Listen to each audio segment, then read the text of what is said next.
Ngayon ang ating i-recap ay isang movie na pinamagatang Trouble Man, na ipinalabas taong 2025. Ngunit bago ang lahat, please subscribe and click the notification bell upang ma-notify kayo sa aking mga paparating na uploads. Nagsimula ang pelikula sa pagpapakilala kay Jackson, isang lalaki na nasa isang misyon. Pumasok siya sa gym, at dumiretso sa kalbong lalaki na nag-ehersisyo. Sinabi ni Jackson sa kalbo, na siya ay ipinadala ng isang babaeng ginulo niya noong isang araw. Tumawa lang ang kalbo at hinamon si Jackson. Biglang nawala ang tawa ng kalbo, nang ipinakita ni Jackson ang kanyang brutal na kahusayan sa laban.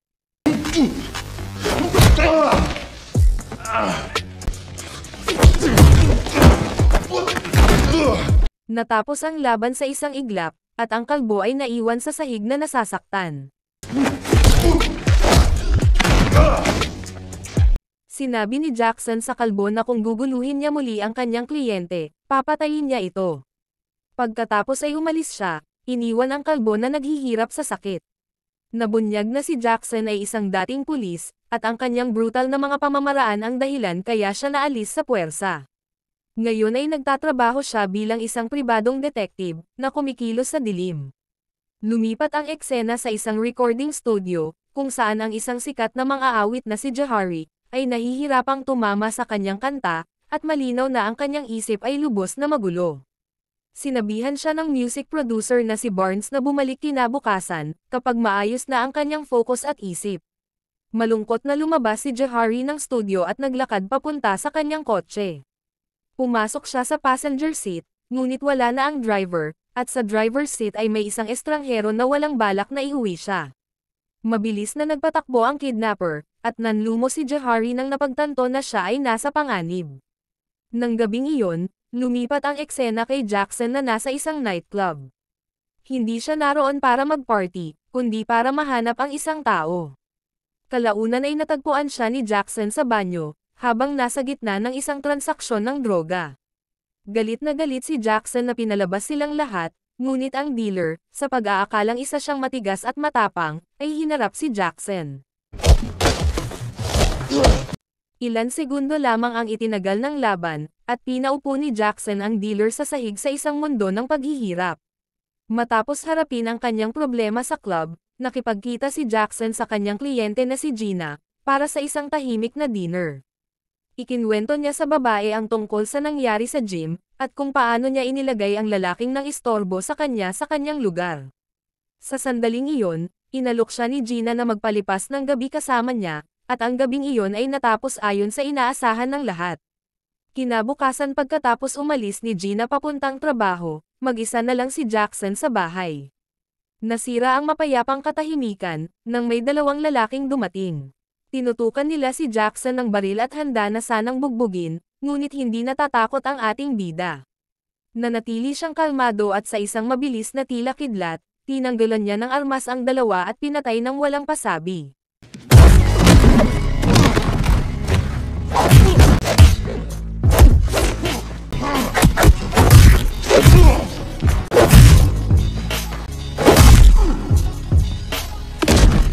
Pagkatapos ay nagpunta siya sa recording studio, upang singilin si Barnes sa kanyang nasirang kagamitan. Alam ni Jackson na si Barnes ang nagpadala sa dalawang lalaki na umatake sa kanya, at kinumpronte niya ito dahil doon. Gayunpaman, hindi nagbago, at kalmado pa rin si Barnes. Mahinahon niyang sinabi na pinadala niya ang mga lalaking iyon para makuha ang atensyon ni Jackson, sinabing gusto niyang magtrabaho ito para mahanap si Jahari. Find her. Was she lost? Humingi si Jackson ng 50,000 para sa trabahong ito, at ibinigay sa kanya ni Barnes ang paunang bayad. Umalis si Jackson pagkatapos kunin ang pera. Sa labas ay kinausap niya ang assistant ni Barnes na si Lonnie, na sabihin sa kanya ang anumang impormasyon tungkol sa kanyang amo, dahil iniisip ni Jackson na hindi ito nagsasabi ng totoo tungkol kay Jahari. I want you to take this and have a nice dinner on me. All right. Talk to you soon. Pagkaalis ni Jackson, nakatanggap si Barnes ng tawag mula sa isang makapangyarihang Asian mafia boss, isang babaeng nagngangalang Yuan Song. Nabunyag na may utang si Barnes sa mob boss. Sinabi sa kanya ni Song na kahit ibinigay niya si Johari bilang paunang bayad, hindi pa lubusang nababayaran ang utang nito. Dito ay napag-alaman na may malubhang problema si Barnes. Malaki ang utang niya kay Song, at inayos niya si Johari para madukot at matraffic, isang desperado na pagtatangka na bayaran ang isang maliit na bahagi ng kanyang utang. Samantala, nakipagkita si Jackson sa kanyang dating police chief, isang lalaking naniniwala sa kanya.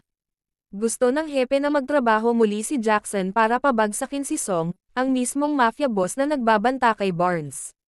Si Song ay isang walang awang babaeng namamahala ng isang imperyong kriminal, na nakabatay sa droga at human trafficking. Matagal na siyang sinusubukan na hulihin ng mga pulis, ngunit tila isa siyang multo. Alam ng hepe na tanging ang brutal at walang kabuluhan na pamamaraan ni Jackson, ang tanging makakapagpigil sa kanya. Hindi agad pumayag si Jackson, dahil alam niyang magiging magulo ang pakikipaglaban kay Song, at hindi pa siya handang bumalik sa buhay na iyon. Kaya naman, humingi siya ng panahon para pag-isipan ito. Pinuntahan ni Jackson ang isang lalaking nagngangalang Money, batay sa info na ibinigay ng hepe. Sorry to push up on you brothers like this, but I need to have a word with Money. How do you know me? I didn't, but I know something that went down that you might be interested in. Nabunyag na si Johari, ang babaeng inutusang hanapin ni Jackson, ay walang iba kundi ang babae ni Money, at sigurado si Jackson na dinukot ito. Hiniling ni Jackson kay Money na tawagan siya para makasiguro, at hindi sinasagot ni Johari ang tawag. Dahil sa takot, pinuntahan nila ang bahay nito, at nakumpirmang wala si Johari doon. Johari! Johari! Johari! Baby, where you at? Pagkatapos ay hiniling ni Money kay Jackson na tulungan siyang mahanap si Johari, kung saan pumayag si Jackson na tumulong. Kinagabihan, pumunta si Jackson sa isang kaganapan na ginanap ni Barnes. What are you doing here? We went to her apartment and it was trashed. You supposed to be looking for Johari. I am. I didn't want you here. Just do your job.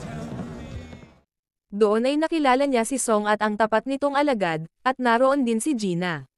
Kinaumagahan, palabas na sina Jackson at Gina ng kanilang apartment para maglakad-lakad. Binati nila ang kaibigan ni Jackson na si Willis, nang salakayin sila ng dalawang lalaking nakamotorsiklo. Isa itong ganap na pananambang, ngunit nang ibabaw ang likas na galing ni Jackson at naiwasan niya ang pag-atake, ngunit isang bala ang tumama kay Gina sa braso. Sinipa niya ang isa sa mga umaatake at sa iisang kilos na iyon, natanggal ang helmet ng lalaki, na nagpapakitang isa itong Asyano. Sa kasamaang palad, bago pa niya makuha ang lalaking iyon, tinaladkad siya ng kanyang kasamahan palayo. Isinugod ni Jackson si Gina sa ospital, kung saan ito ginagamot para sa natamo na sugat. Pagkatapos ay tinawagan niya si Money at sinabi rito ang tungkol sa pag-atake. Ipinaliwanag niya na wala siyang ideya kung bakit siya inambush. Kailangan ni Jackson ng mga sagot at tinanong niya si Money kung alam niya kung saan niya mahahanap ang mga ito. Sinabi sa kanya ni Money na hindi niya alam kung nasaan sila, ngunit alam niya na tumatambay ang mga ito sa isang club. Iyon lang ang kailangang marinig ni Jackson. Nasa isang misyon siya para sa paghihiganti, at hindi siya titigil hanggat hindi niya nakukuha ito. Pagkatapos ay sinabihan niya si Money na bantayan si Gina, habang inaasikaso niya ang mga lalaki. Pagdating sa club, dumiretso siya sa isang grupo ng mga lalaki at tinanong kung sino ang sumalakay sa kanya, ang may-ari ng helmet na kanyang hawak. Pinagtawanan nila si Jackson, iniisip na naligaw lang siya ng landas. Are you a cop? No. Whose helmet is this? You come to tell me whose helmet this is? Sumugod ang mga lalaki at si Jackson, sa bilis ng isang pro sa away, ay lumaban ng walang kahirap-hirap.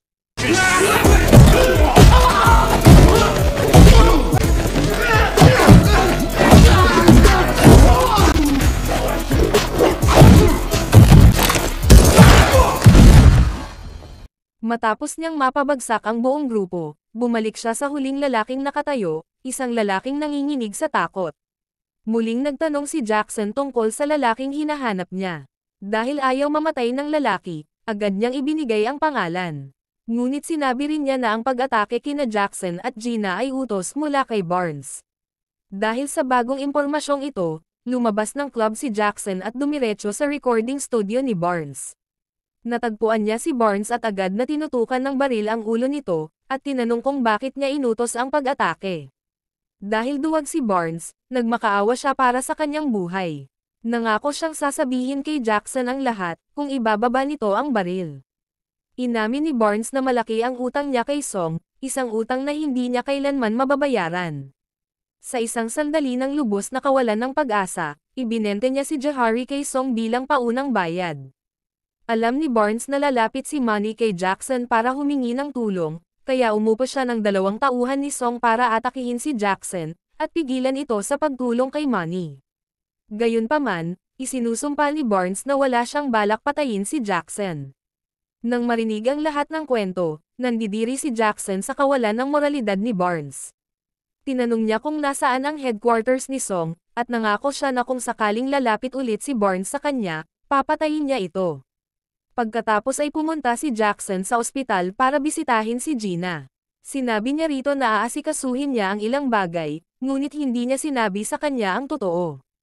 Tinanong ni Gina kung ano ang nangyayari, ngunit hindi nagbunyag ng anuman si Jackson. Nangako lang siya na sasabihin ang lahat sa kanyang pagbalik. Pagkatapos ay pinuntahan niya si Manny at ipinagtapat ang lahat. Sinabi niya rito na dinukot ni Song si Jahari at babawiin nila ito. Sinabihan ni Jackson si Manny na maghanda, dahil sa gabing iyon ay pupunta sila sa isang digmaan. Lumipat ang eksena kay Song na brutal na pinahihirapan si Barnes. Hindi siya natuwa na tumanggi si Barnes, na magbibigay pa ng mga babae para mabayaran ang utang nito. Dahil dito, binigyan ni Song si Barnes ng 2 araw para mabayaran ang lahat ng kanyang utang, o maghahanap ng mas maraming babae para sa kanyang negosyo.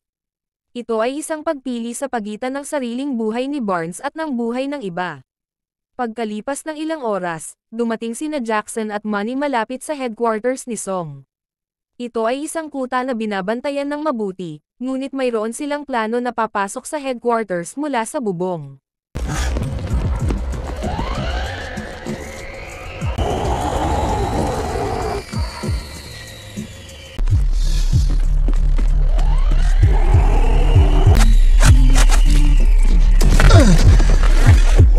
Kasabay nito, ang hepe ng pulisya at ang kanyang mga tauhan, na nagbalat kayo bilang mga service technician, ay pumunta rin sa gusali. Ang pagbabalat kayo ng hepe ay isang tunay na henyo, dahil pinapasok sila ng mga gwardya. Pagpasok sa loob, tinawagan ng hepe si Jackson gamit ang walkie-talkie, na kinumpirma na nakapasok sila. Nabunyag na humingi ng tulong si Jackson sa kanyang dating amo. Samantala, sa ibang bahagi ng gusali, nagawa ni Jahari na atakihin ang gwardya nito at magtago sa banyo. Naghiwalay sina Jackson at Manny, hinanap ni Jackson si Song, at si Manny naman ay hinanap si Jahari. Isang lalaki ang nakakita kay Manny at tinutukan ito ng baril. Nang makita ng hepe ang nangyayari, gumawa siya ng diversion, sa pamamagitan ng pagpapasabog ng tubo ng gas. Samantala, sinundan ni Jackson ang bakas ng paa papunta sa banyo, at natagpuan si Jahari na nagtatago. Sinabihan niya itong manatili sa loob, hanggang sa bumalik siya para sa kanya. Nang napagtanto ni Manny na ang tubo ng gas ang kanyang tanging daan para makawala, nagkunwari siyang sumuko sa gwardya. Humingi siya ng isang sigarilyo at binigyan siya ng lalaki ng isa. Sinipa ng lalaki ang sigarilyo at nalaglag ito, na mabilis namang pinulot ng hepe. Gayunpaman, sinipa muli ito ng isa pang lalaki, at sa pagkakataong ito, napunta ang sigarilyo sa tubo ng gas na lumikha ng isang matinding apoy. Malakas ang tunog ng fire alarm, at nagkagulo ang buong lugar.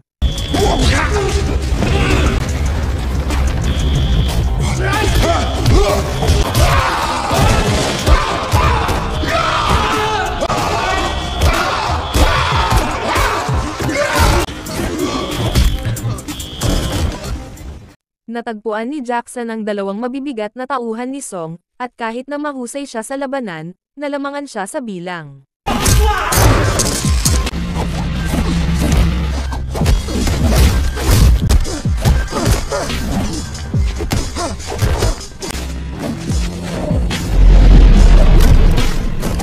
Matindi ang naging labanan ng tatlo, at na-corner si Jackson at tuluyang nabaril. Sa pag-aakalang natalo na nila si Jackson, tumungo ang dalawa sa exit. Kasabay nito, ang pangkat ng hepe ng pulisya, dahil alam nilang sasabog ang gusali, ay nagsagawa ng isang ligtas na pagtakas kasama si Manny. Nang malapit nang sumabog ang gusali, biglang bumangon si Jackson, dahil hindi tumama ang bala sa kanyang vitals, kaya buhay pa ito. Tumakbo siya pabalik sa banyo at sinunggaban si Jahari, at lumabas sila habang nilalamon ng nagliliyab na impyerno ang gusali. Mula sa malayo, pinanood ni Song ang kanyang kuta na nawasak at nangakong maghihiganti. Pagkalipas ng ilang oras, sina Jackson at Jahari ay nasa ospital upang gamutin ang kanyang mga sugat. Sumugod si Manny at niyakap si Jahari, nakahinga ng maluwag nang malaman niyang buhay pa ang kasintahan. Nagpasalamat si Jahari kay Jackson sa pagligtas sa kanyang buhay, ngunit umiling lang ito at sinabing dapat ang pagmamahal ni Manny sa kanya ang kanyang pasalamatan. Pinuntahan ni na Jackson at Manny si Gina sa ospital, ngunit walang tao sa kanyang kwarto. Sumugod si Jackson sa admin desk at tinanong kung nakalabas na si Gina. Sinabi ng admin na nakaalis na ito 1 oras ang nakalipas, at natakot si Jackson na may ginawang hindi maganda sa kanya si Song. Sumugod sila ni Manny sa kotse at habang naglalakbay, tinawagan ni Jackson si Lonnie. Dumating si Gina sa studio at ibinigay ni Lonnie ang telepono sa kanya. Humingi si Gina ng paumanhin kay Jackson, dahil hindi niya sinabi na aalis siya at makikipagkita kay Song. Sa sandaling iyon, sinabihan ni Jackson si Gina na umalis agad sa studio, at iwasan ang sinumang mukhang asyano. Habang nasa telepono si Gina, naging totoo ang bangungot. Dumating si Song kasama ng kanyang mga tauhan. Sinabihan ni Jackson si Gina na magtago at kumapit, dahil papunta na sila ni Manny sa lugar. Sinubukan ni Gina na tumakas, tumakbo pababa ng hagdan, matapos magdahilan na hinahanap niya ang banyo. Dumating sina Jackson at Manny, at si Song na nanonood sa CCTV, ay nagpadala ng kanyang mga goons upang atakihin sila. Nag-alab ang apoy, ngunit sina Jackson at Manny ay isang puwersa na hindi mabilis matitinag. Nakipaglaban sila sa buong grupo at pagkatapos ay naghiwalay.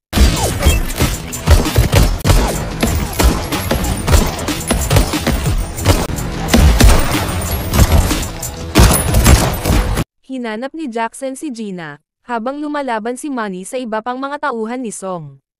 Natagpuan ni Manny ang opisina ni Barnes, at nakita niyang wala itong malay sa kanyang upuan.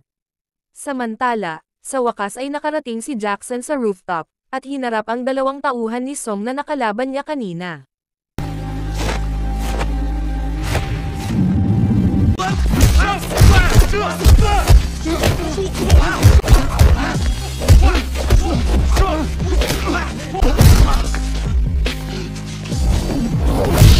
Ang laban ay isang ganap na gulo, isang huling paghaharap sa pagitan ng 3 lalaki.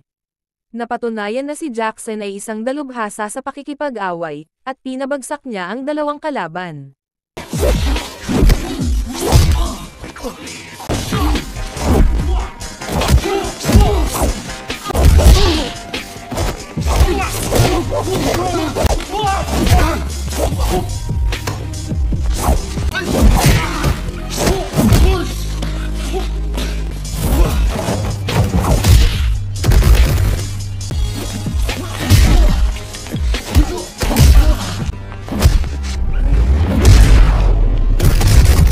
Pagkatapos ay lumitaw si Song, at sinabihan si Jackson na tumingin sa gilid ng gusali.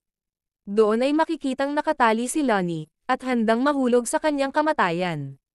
Si Song ay isang babae na lubhang mabangis, at sinabi niya na ito ang kanyang paghihiganti sa pagsira ni Jackson sa kanyang empire.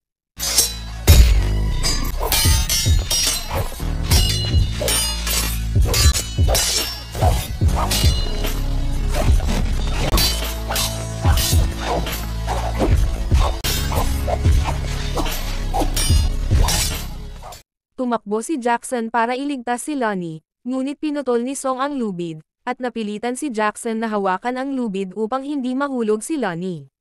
Kalaunan ay tila nawalan na ng pag-asa si Jackson, ngunit dumating si Gina para tumulong. Gamit ang water hose, binaril ni Gina si Song, dahilan upang mahulog ito mula sa gusali at mamatay.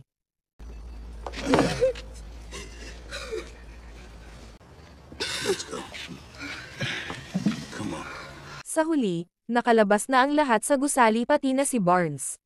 Lumapit si Jackson kay Manny, at nagpasalamat para sa tulong na ibinigay nito.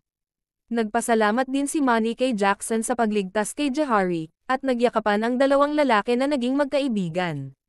At dito nagtapos ang kwento. Hanggang sa muli, maraming salamat sa panonood.